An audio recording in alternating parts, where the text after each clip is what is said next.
Nós vamos ler a carta aos Hebreus, capítulo 12, vamos ler dos versos 28 e 29. Hebreus 12, capítulo 12, verso 28 e 29. Se você estiver abrindo a Bíblia no seu aplicativo, eu vou estar lendo esse versículo na Nova Versão Internacional, se você quiser assim acompanhar na versão que eu estou lendo. Carta aos Hebreus, capítulo 12, verso 28 e verso 29. Todos acharam? Amém? A palavra de Deus diz assim: portanto, já que estamos recebendo um reino inabalável, sejamos agradecidos e assim adoremos a Deus de modo aceitável, com reverência e temor, pois o nosso Deus é fogo consumidor. Feche seus olhos. Pai, estamos aqui, Senhor, na tua casa nessa noite, porque, meu Deus, queremos estar mais próximos de ti. Meu Pai, esse é o momento do nosso dia, da nossa vida, meu Pai, em que dedicamos, Senhor, um culto ao Senhor. Nós consagramos esse local, meu Pai, para celebrarmos o teu nome, para glorificarmos, meu Pai, a tua majestade. Nós, por intermédio do teu Espírito Santo, consagramos, Senhor, esse ambiente, meu Pai, e santificamos ele para o culto ao Senhor. Aqui, meu Pai, não realizamos outra atividade, senão, meu Deus, adoração ao teu nome.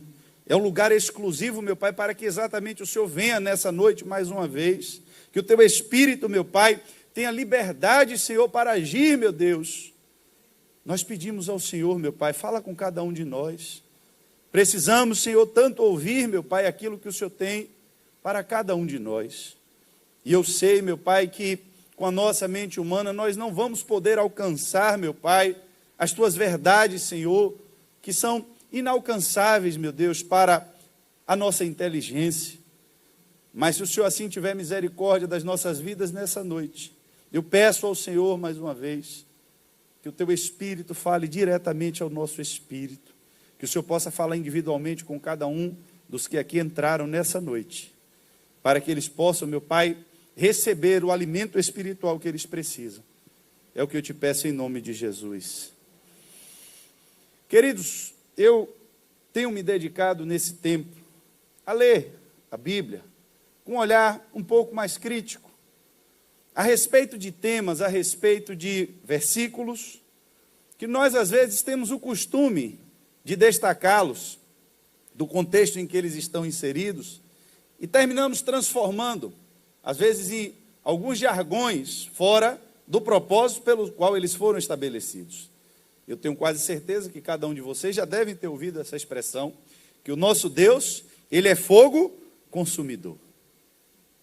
Às vezes, dizer que o nosso Deus é fogo consumidor nos traz uma impressão, que talvez não seja a impressão exata, eu não quero aqui estar divagando sobre o que não deve ser, mas quero trazer o que de fato o escritor de Hebreus quis trazer para nós com essa expressão, a partir do momento que eu entendo para quem essa carta foi direcionada e qual a forma de se expressar desse escritor, o qual podemos acreditar que tenha sido o apóstolo Paulo, pode não ter sido, mas o que importa é que o livro de Hebreus ele traz para nós uma tipologia muito forte, fazendo um paralelo entre a adoração a Deus que foi estabelecida no Antigo Testamento,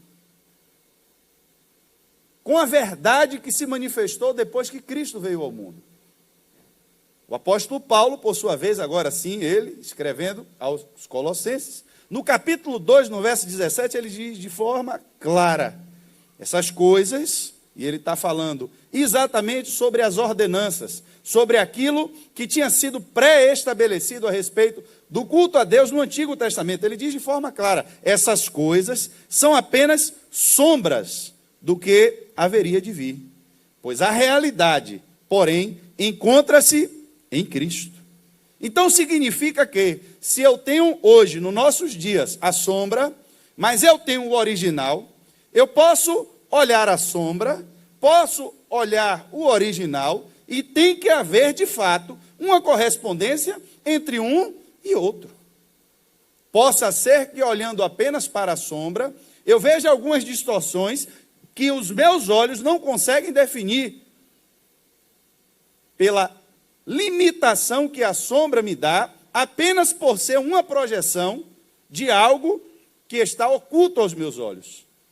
Mas quando eu vejo, de fato, o objeto que está sendo projetado, e vejo agora a sua projeção, eu não posso entender um destituído do outro. Eu não posso entender que o Velho Testamento ele foi revogado, ele não existe, e o culto a Deus que foi estabelecido, ele não faz mais sentido. Mas eu tenho que entender que, em Cristo, para nós que hoje somos igreja, aquele culto que era apenas uma sombra, agora ele foi aperfeiçoado, e eu tenho que pegar aquelas projeções que eu tinha e compreender elas agora dentro de uma nova visão em Cristo. E quando eu entendo dessa forma, eu vou entender o que de fato ele está dizendo, quando ele nos chama para adorarmos a Deus de modo aceitável. Esse é o contexto do versículo. Com reverência e temor, pois diz que o nosso Deus, ele é fogo consumidor. Você vai ver no Velho Testamento diversas vezes Deus se manifestando por intermédio do fogo. Quando Deus chama Moisés, você vê a sarça estava pegando fogo. Mas creio eu que o que o escritor de Hebreus de fato quis dizer, quando ele chama agora a gente para o ambiente da adoração, ele está falando de adoração. E diz, porque o nosso Deus ele é um fogo consumidor.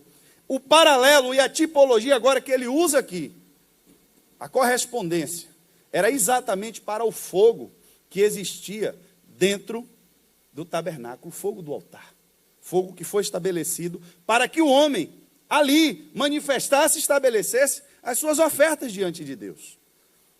Você vai ver a ordenança de Deus em Levítico, capítulo 6, do 12 ao 13, quando ele está dando instruções sobre o que haveria de acontecer. Ainda não tinha acontecido, mas ele diz, olha, o fogo, pois, sobre o altar arderá nele, e não se apagará. Vai ter um fogo que ele vai ter que ficar aceso 24 horas. Jesus, ele chega a citar esse fogo quando ele é questionado a respeito do sábado, e ele diz, olha, o fogo que foi estabelecido por Deus para permanecer aceso é algo tão importante. Olha que interessante, ele diz, é tão importante que esse fogo esteja aceso, que o sacerdote não está obrigado a guardar o sábado, porque ele tem que manter o fogo aceso. Só que eu estou aqui, e eu sou maior do que o sábado. Ele já estava dizendo algo a respeito do que eu quero que você entenda nessa noite, a respeito do fogo. Ele não guardava o sábado para manter o fogo aceso. E Jesus agora se compara, dizendo que ele é maior até do que o sábado. Mas o fogo tem que continuar aceso. O fogo vai ficar aceso e, olhe bem, o sacerdote colocará nele lenha todas as manhãs. E sobre ele porá em ordem o holocausto. Preste atenção agora no que eu estou lhe dizendo. Ele vai colocar, primeira coisa que ele disse, lenha. Ele vai colocar lenha. E depois, ele vai colocar sobre o altar o holocausto. E sobre ele queimará gorduras das ofertas pacíficas. E o fogo arderá continuamente sobre o altar e não se apagará. Ele vai acordar, é uma obrigação diária de quem estiver de serviço na casa de Deus. Ele primeiro vai colocar lenha no altar, para que a chama permaneça acesa. Depois, ele vai colocar agora o que vai ser apresentado nesse altar. Ele vai ter que colocar algo sobre o fogo.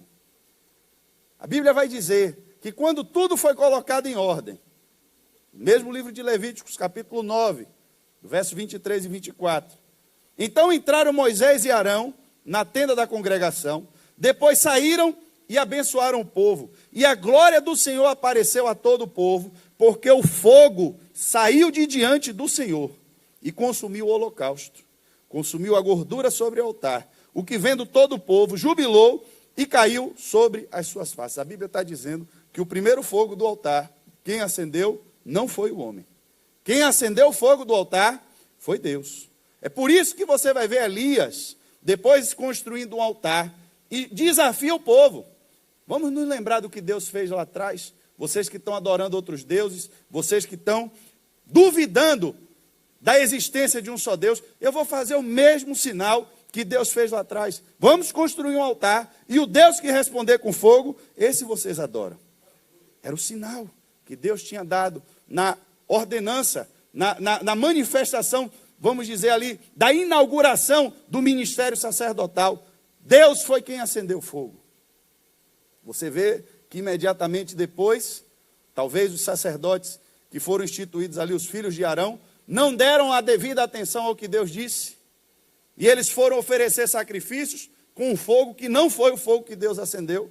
E a Bíblia diz que aí sim saiu agora fogo da parte do Senhor, e eles morreram, porque não apresentaram como Deus tinha dito. Mas se nós estamos falando aqui, pastor, nessa noite, sobre um comparativo, o que é que isso que aconteceu lá atrás tem a ver conosco? Se há um paralelo que eu estou dizendo a você que existe, entre a adoração que foi formulada no Antigo Testamento, em que é que isso interfere na minha vida hoje?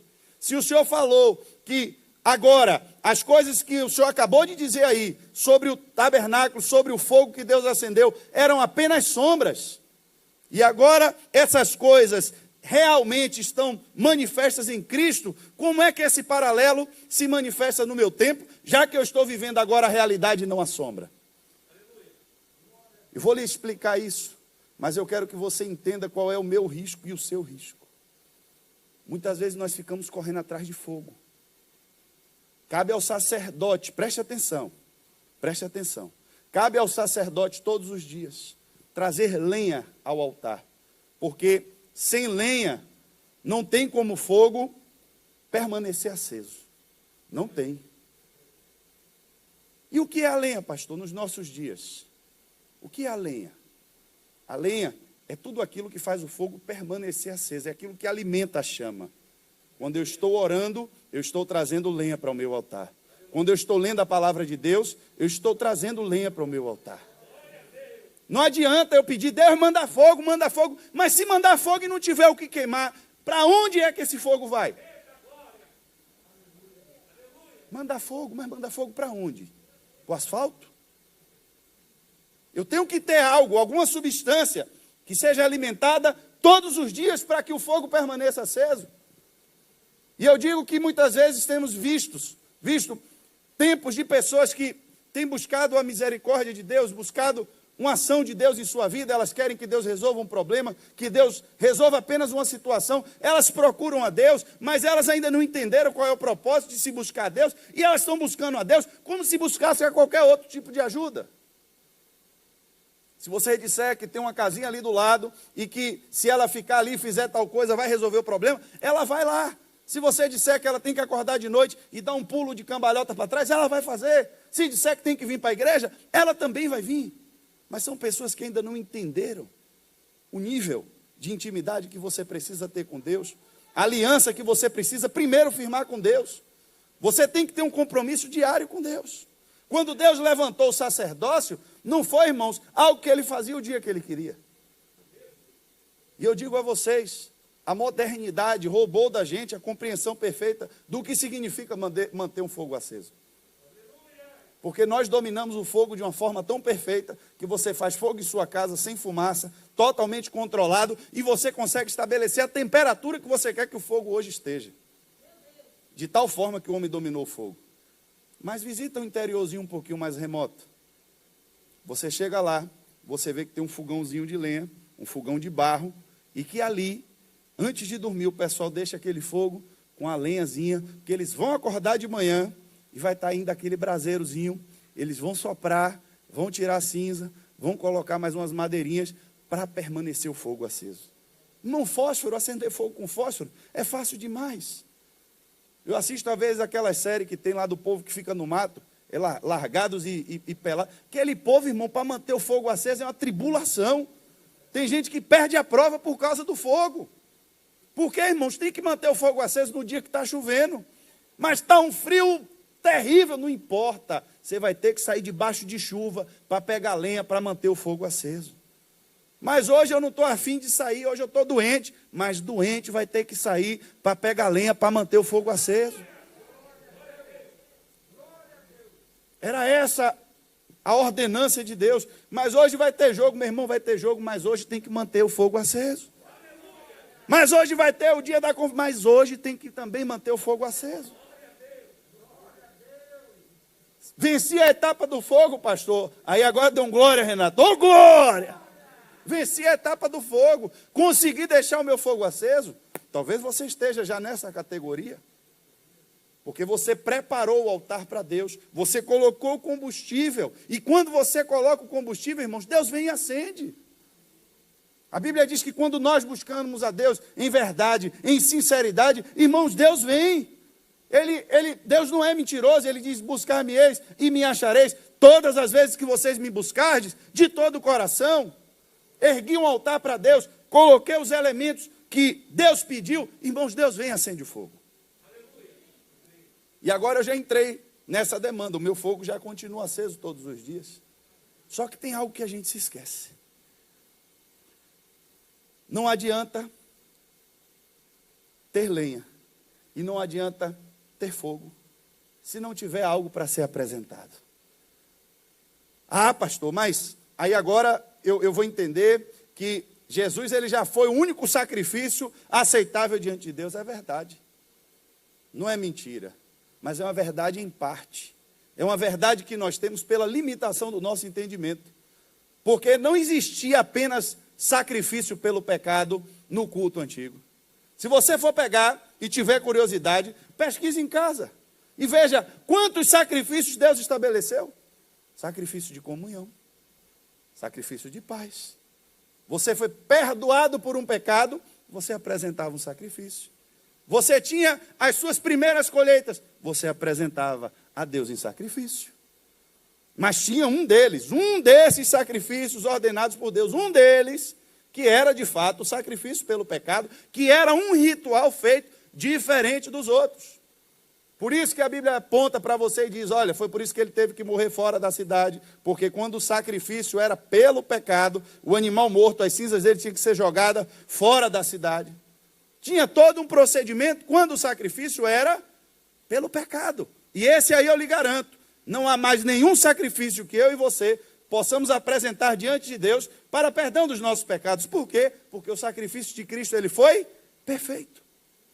Mas vivemos, irmãos, dentro de um ambiente como esse, ao qual você é incentivado, é motivado, é alimentado a compartilhar com esse fogo de Deus, ao qual você recebe ordenanças, você recebe instruções, você recebe palavras vivas que mantêm a sua fé acesa. Mantenha a sua comunhão com Deus. Você vem para o culto, às vezes você está com um dia difícil, você está cansado, você está com um problema, você está desesperado, e você entra na igreja, mas você sente a sua fé reacender. A palavra que Deus diz aqui, ela vem como um fogo no seu altar, lhe levanta de novo, lhe dá ânimo, e você sai daqui crendo mais uma vez que Deus vai lhe dar vitória, que Deus vai mudar a situação, que Deus vai lhe ajudar. Você sai daqui assim. Mas a pergunta é, quando esse fogo está aceso no seu altar, quando a lenha está lá vermelha e Deus agindo, o que é que eu e você temos apresentado no altar de Deus? Eu estou lhe passando isso, irmãos, porque esse é um confronto a mim mesmo. Buscamos o fogo. Vai ter um culto pentecostal. Eu estou lá e aí a gente vai, pula e roda e vai. É fogo, e tem gente que gosta do fogo. O que é que está faltando nas igrejas? Fogo, e fogo, e fogo. Manda fogo, Senhor, manda. Mas para queimar o quê?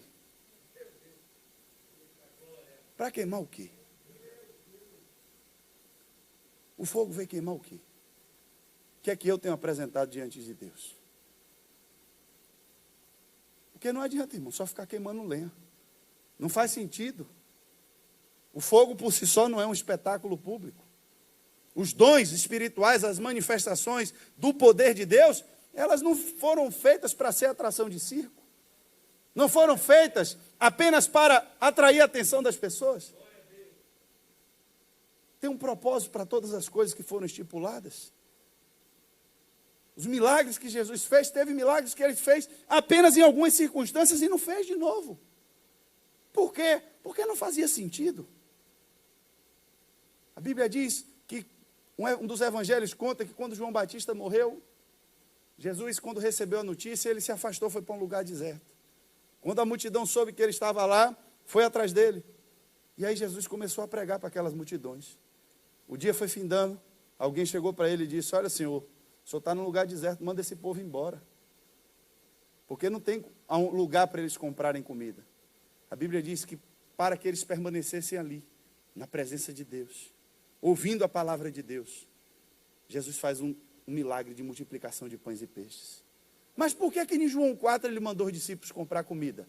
Se estava todo mundo com fome e ele estava com sede. Por que ele não multiplicou também pão e peixe?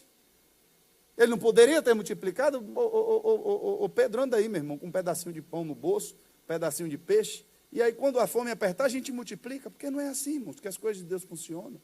O milagre, ele não é para facilitar a sua vida e lhe dar uma vida mais confortável, no sentido de você usufruir das coisas sem ter o trabalho necessário para que elas venham. O princípio de Deus é que tudo que você fizer prosperará.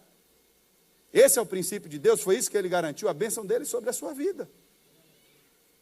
E não como uma forma de você burlar o sistema de Deus e ficar multiplicando por aí pão e peixe dentro de casa, sem trabalhar. Não foi isso que Deus estabeleceu. Mas a questão é, se eu não entender que parte desse culto a Deus me envolve, e que Deus acende o fogo, e que eu tenho que trazer a lenha, mas sou eu também que tenho que apresentar o sacrifício. Porque ele diz que nós agora, dentro dessa nova realidade, dentro desse novo culto, que é o mesmo culto anterior, mas agora aperfeiçoado, porque eu não vivo mais pela sombra, mas eu vivo diante da realidade, diante da verdade, eu tenho que compreender que eu tenho que trazer a lenha como sacerdote, porque nós fomos feitos reino e sacerdote para Deus. Eu tenho que trazer a lenha. Deus vai acender o fogo. Eu não posso apagar o fogo. Mas parte do meu culto a Deus, eu tenho que oferecer algo que venha de mim para Deus. É isso que Romanos 12:1 diz.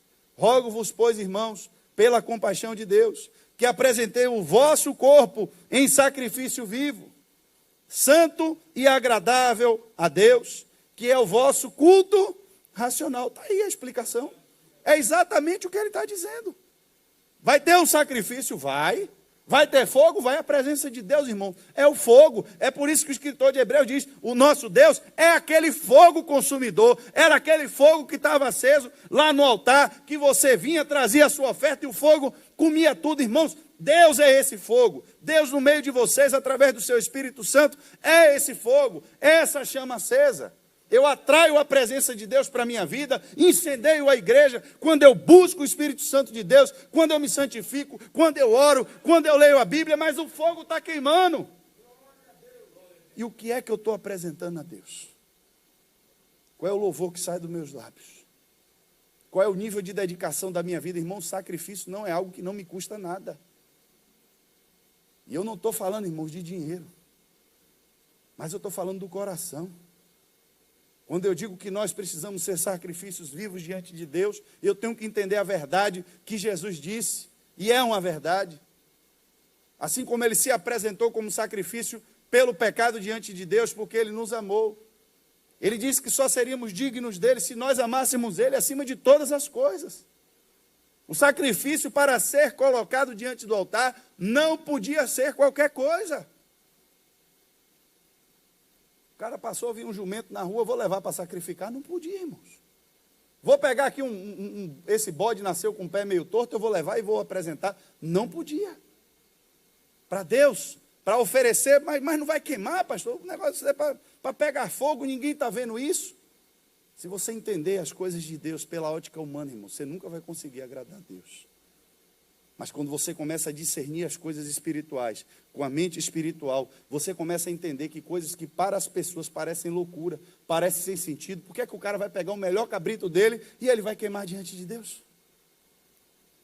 Ele não podia pegar um que nasceu meio torto, que não ia prestar para poder fazer outra coisa e levar esse aí? Mas o mais bonito, o mais perfeito, o melhor, é esse que ele vai tocar fogo? Se você entende que aquilo era um ato de tocar fogo, É loucura, porque a Bíblia já advertiu, as coisas de Deus, irmãos, é loucura para os homens. A mente humana não vai conseguir alcançar a profundidade e a grandeza das coisas de Deus. Mas quando eu coloco agora a minha vida diante desse altar, e eu permito que a minha vida se queime, como Paulo diz, ele vai dar um exemplo, ele diz, olha, a minha vida está sendo derramada como oferta de bebida. Olha o exemplo que ele usa, ele está no Novo Testamento, vivendo o tempo do Espírito Santo de Deus, mas ele faz um comparativo a como ele estava se doando para a obra de Deus, com um paralelo do que acontecia na oferta do Antigo Testamento. Estou sendo derramado como oferta de bebida. Deus, irmãos, não está preocupado com a quantidade de dinheiro que você está dando na igreja. Ofertar a Deus, trazer algo que chame a atenção de Deus, exige primeiro que tenha lenha no seu altar. Porque se não tiver lenha, não tem fogo. Mas se tiver lenha e tiver fogo, ainda falta alguma coisa. Foi exatamente a conclusão que Isaac chegou. Você vai ver esse texto em Gênesis, capítulo 22, verso 7. Então falou Isaac a Abraão, seu pai, meu pai, e ele disse, eis-me aqui, meu filho, ele disse, eis aqui o fogo e a lenha. Mas onde está o cordeiro para o holocausto? Não dá para fazer culto a Deus sem o cordeiro. Jesus está presente, tem que estar. Porque sem o sacrifício pelo pecado, não funciona. Aquela figura daquele cordeiro, quem ia morrer? Quem ia morrer era Isaac. Já estava tudo destinado para ele morrer. Chegou na hora, meu irmão, quando o homem subiu, disse, ei, não toque no menino. Deus já providenciou o cordeiro que vai substituir o sacrifício dele. Deus já providenciou Jesus. A gente não vai morrer mais diante da presença de Deus. Quando o fogo de Deus descer, não vai mais nos matar. Por quê? Porque Jesus já se apresentou como sacrifício pelo pecado. Mas o que nós temos oferecido a Deus, irmãos, em gratidão por tudo que Ele tem feito? O que nós temos dedicado para a obra de Deus? Como nós temos enxergado as bênçãos que Deus tem nos dado? Porque dentro do culto a Deus, irmãos, não era só receber o que vinha de Deus, mas tinha algo que a gente tinha que oferecer. E a primeira coisa que Ele pediu não foi o seu dinheiro, foi o seu coração. Por quê? Porque a Bíblia é clara, onde tiver o seu tesouro, ali está o seu coração. Mas eu amo a Deus, pastor, eu amo a Jesus, até que ponto você é capaz de colocar a sua vida nesse altar de sacrifício para ser queimado? Porque nós escolhemos vir para a igreja quando isso não representa um conflito ou um confronto com os outros compromissos que eu tenho. Todos os outros compromissos estão na frente de vir à igreja. Lembra da história do bichinho que eu falei?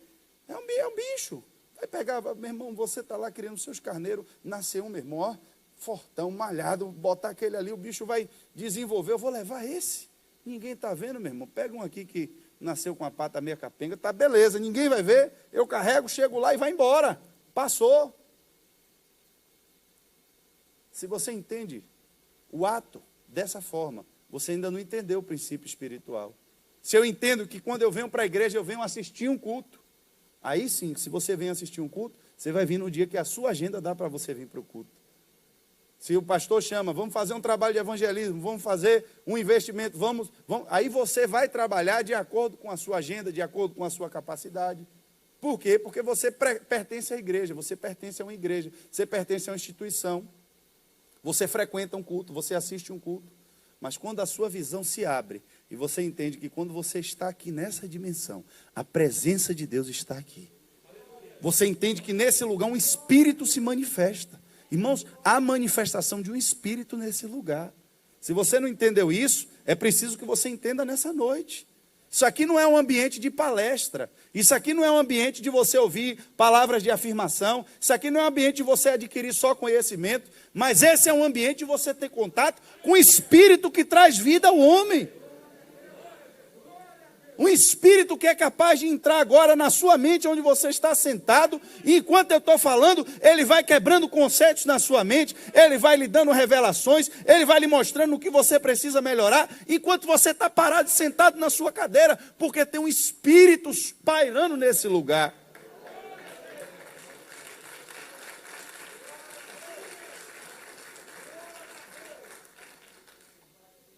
Um espírito, irmãos, que sabe o que você faz também quando você está em sua casa. Um espírito que sabe o que você faz quando você está no seu carro. Um espírito que vê todas as coisas. Um espírito que sabe todas as coisas e que não há nada que você possa esconder desse espírito.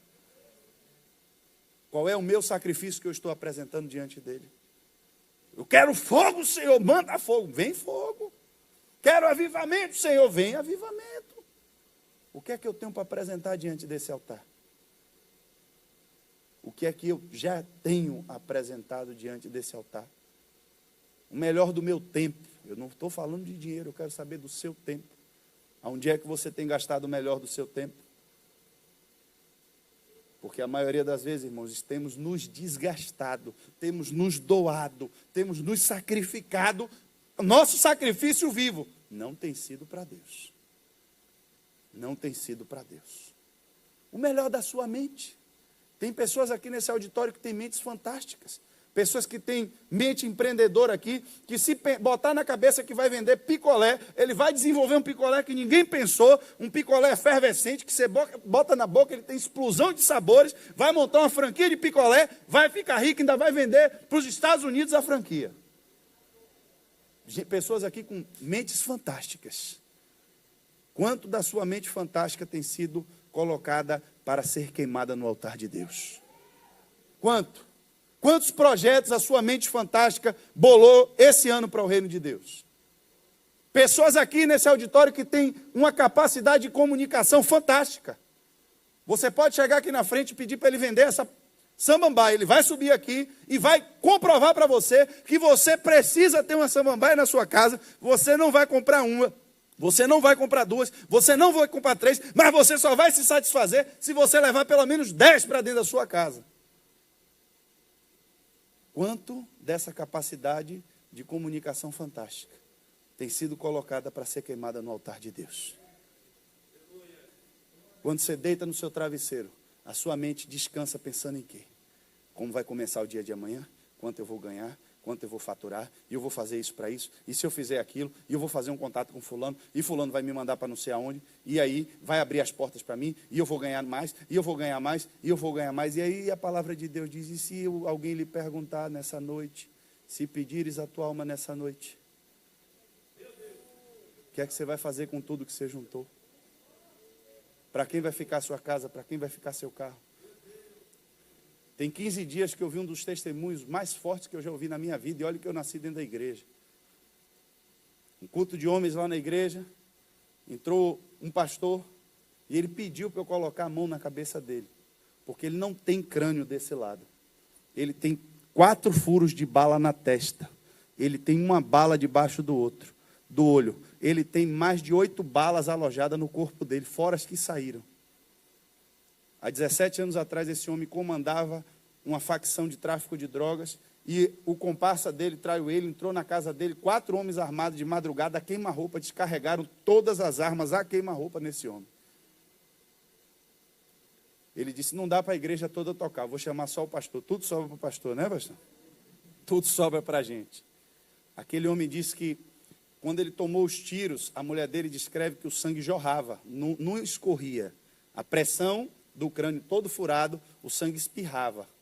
E ela saiu do quarto e disse, na rua, foi atrás do irmão dele e disse, seu irmão morreu. Não tem como ele estar vivo. Mas aquele homem, irmãos, ele disse que enquanto ele estava nesse estado, ele não sabe como ele foi parar. Mas ele foi parar diante de um local em que ele viu como se fosse uma caverna muito escura, mas de lá de dentro ele viu uma luz sair como um fogo. Ele disse que não conseguia sentir a temperatura, mas ele sabia que o que estava lá dentro era fogo, pela luz que vinha. Dali de dentro ele disse que ouviu gritos, que ele identificou que eram gritos de velhos, gritos de adultos e gritos de crianças. Essas pessoas gritavam e rangiam os dentes, clamando lá dentro e gritando. Esse homem, ele não era crente, ele não era desviado, ele não era nada. E ele gritava de lá de dentro, socorro, me tirem daqui. E ele sabia de alguma forma que ele tinha que andar e entrar naquele lugar. Quando ele ia entrando, ele viu o reflexo de uma luz brilhar atrás dele. E quando ele viu aquele reflexo, a voz perguntou a ele, você quer uma última chance para voltar e tentar de novo? Ele ouviu aquilo, parou e perguntou de novo: você quer uma última chance para você voltar e tentar de novo? Pela terceira vez, quando perguntou, ele disse que respondeu: que seja feita a tua vontade. Ele disse que quando ele respondeu isso, ele acordou na cama dele, toda ensopada de sangue. E levantou e começou a andar na rua. Quando ele chegou diante da mulher dele, que a mulher dele viu, a mulher dele ficou assombrada, não sabia o que estava acontecendo, mas olhava para o irmão dele já estava ligando para poder, a funerária, o pessoal do IML vir buscar, e ele andando, ele disse: me leve para o hospital. Ele disse que levou mais de 40 minutos para achar alguém que quisesse dar socorro a ele, porque ele era muito perigoso no lugar, e ele em pé, todo furado de bala, escorrendo. Quando ele chegou no HGE, estou resumindo, irmãos, ele levou quase 2 horas contando o testemunho dele. Quando ele entrou no HGE, o médico que a emergência pega a ambulância, ele disse que pode me deixar, eu estou andando. Entrou andando, com a cabeça toda estourada de bala, com 4 tiros na testa, um debaixo do olho, e essa lateral da cabeça solta. Solta. Ele disse que quem comprava as munições da facção era ele. Todas as balas que ele usava era bala Dundum. Não sei quem conhece, quem é da área, que é policial, sabe, quando essa bala ela é disparada, ela abre, e onde chega, meu irmão, só chega arrombando tudo. Ele reconheceu o comparsa dele, que foi quem traiu ele, porque a arma foi ele que tinha comprado. Ele viu a arma. E aí, quando ele chegou lá, disse que o médico, quando olhou ele, disse que voltou e disse: esse aí não tem jeito não, irmão. Esse aí pode deixar morrer, que não tem, esse aí não tem mais salva. Liga para a família, avisa que... E entrou na sala. Ele disse que 1 minuto depois, o médico saiu assombrado de dentro da sala. Ele disse que ainda tem vontade de conhecer esse médico, para saber o que foi que ele viu. O médico, 1 minuto depois, saiu da sala correndo, disse: bota esse homem na maca ligeiro, porque eu tenho que salvar ele, porque Deus tem um plano na vida desse homem. Quando colocou ele na maca, ele passou 30 dias em coma, devido à gravidade de tudo que ele teve. E ficou até hoje, com as sequelas no corpo, para que ele pudesse contar esse testemunho a mim e a você, que estamos aqui, do que acontece do outro lado. Se você não acredita no testemunho de Jesus, que já morreu há tanto tempo, e pessoas tiveram que dar as suas vidas para comprovar que viram Jesus ressurreto, ainda tem um vivo aí pela terra que morreu, foi lá na porta do inferno para dizer o que é que está esperando. Irmãos, isso não é brincadeira. Nós não estamos aqui, irmãos, para receber palavras motivacionais para você se dar melhor na vida do que os outros. Nós estamos aqui buscando a nossa salvação. Nós estamos aqui porque Deus um dia nos prometeu, pelo seu amor, que se nós pela fé acreditássemos na verdade do Evangelho e no sacrifício de Jesus, que é colocado diante desse altar, nós seríamos salvos. Mas a condição para ser salvo, irmãos, não é que você dê a melhor oferta, dê a maior oferta. A condição, irmãos, é que você ame Ele acima de todas as coisas. E quando eu coloco nesse altar para queimar diante desse fogo, diante dessa estrutura, porque, irmãos, orar é uma estrutura espiritual, ler uma Bíblia é uma estrutura espiritual. Tem gente que está perdendo fogo, que não adianta você apresentar nada diante de Deus, que Deus não está recebendo nada seu, porque não tem fogo para queimar, irmãos. A oferta só é recebida se tiver fogo no altar. Eu primeiro tenho que criar a estrutura e ofereço a Deus, agora Deus recebe. Mas não adianta eu viver só da estrutura, não adianta eu viver só da igreja, não adianta se eu não tenho nada meu que eu apresento diante de Deus. E quando eu coloco primeiro o meu altar, no meu altar, o meu coração, quando em primeiro lugar na minha vida está as coisas de Deus. Qual é a sua prioridade? Prioridade tem que ser o reino de Deus, irmãos. E essa é uma verdade que nós não podemos fugir dela. O que é que tem me motivado? Onde está a paixão do meu coração? Quando eu faço algo, o que é que eu estou pensando? Qual é o resultado que eu quero com isso? Está cheio de gente aí falando de Jesus, mas Paulo já tinha dito lá de trás: deixa eles falarem, é bom que continue, mas eles não estão falando de verdade, não estão falando de coração, eles estão falando pelas suas ambições egoístas, eles estão falando para ficar famoso, eles estão falando porque o YouTube dá dinheiro agora a quem tem não sei quantos vídeos. Mas Mas deixa eles falarem, é melhor que fale de Jesus mesmo. Paulo já nos ensinou isso. É por ambição egoísta, deixa ele falar de Jesus. Não mande para não. Mas e nós? Temos exalado o perfume desse sacrifício queimado? O pastor Hélio sempre brinca. Quando a gente bota uma picanha no fogo, sobe aquela fumaça branca, aí ele lembra e diz, era essa a fumaça do sacrifício que agradava as narinas de Deus. Porque, irmãos, o sacrifício, quando ele é aceitável diante de Deus, aquela gordurinha do sacrifício, irmãos, irmão, que cheiro agradável. Quando você coloca a sua vida em verdade, em sinceridade, diante de Deus, que a sua vida está queimando, você vai passando perto de alguém, e alguém diz, meu irmão, que negócio é esse em sua vida? Porque eu estou com fome, me dá essa comida também.